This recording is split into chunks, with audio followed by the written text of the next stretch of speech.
shabiki mwanachama klabu ya Simba tunakwenda kumengenya ambayo hayataki kuyasikia.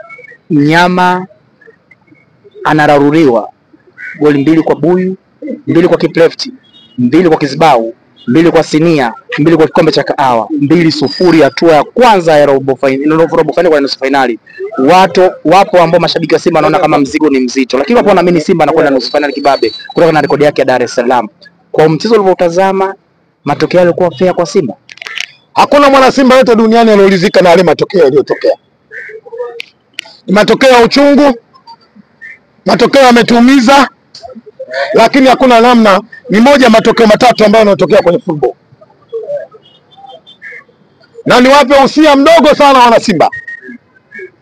Yako maneno mengi tutazungumza sana juu ya mchezo wa jana. Viko vidole vingi sana tutaoneshana juu ya mchezo wa jana. Lakini chochote tutakachosema kuhusu mchezo wa jana, hakuna kitakachokwenda kubadilisha matokeo ya jana. Hakuna kitakachobadilisha matokeo. Cha kwanza lazima tukubali, dakika 90 za Misri zimekwisha. Bado zimebaki dakika 90 katika uwanja wa Benjamin Mkapa, katika ardhi ya Jamhuri ya Muungano wa Tanzania, chini ya mama yetu Samia Suluhu Hassan. Ndio zimebaki katika uwanja.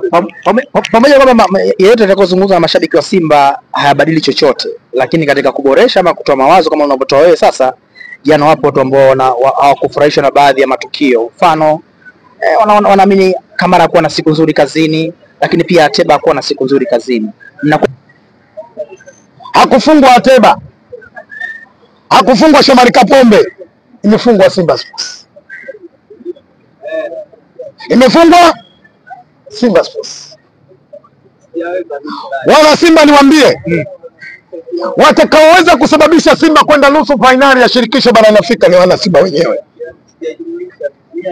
Kwa hiyo tuchague wana Simba, tuipeleke timu yetu nusu finali au tukubali kutolewa katika uwanja wa Benjamin William.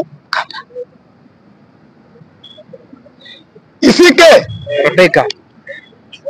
Waswahili wanaosema ilopita sindwale tugange yajayo. Focus ya wana Simba ni tarehe 9 katika uwanja wa Benjamin William Mkapa. Tunaamini sio sisi, Afrika inajua moja katika viwanja vigumu kupata matokeo katika uwanja wa Benjamin William Mkapa. Majasiri wote wanaotambulika katika bara la Afrika waliokuja katika uwanja wa Benjamin Mkapa dhidi ya Simba Sports walikufa. Ni kweli kuna kauli inasemwa, wanasema kwamba tuna mlima mrefu. Ni kweli tuna mlima mrefu wa Kilimanjaro kupandika shida, lakini mimi Kisugu nimepanda. Nilipeleka kibegi.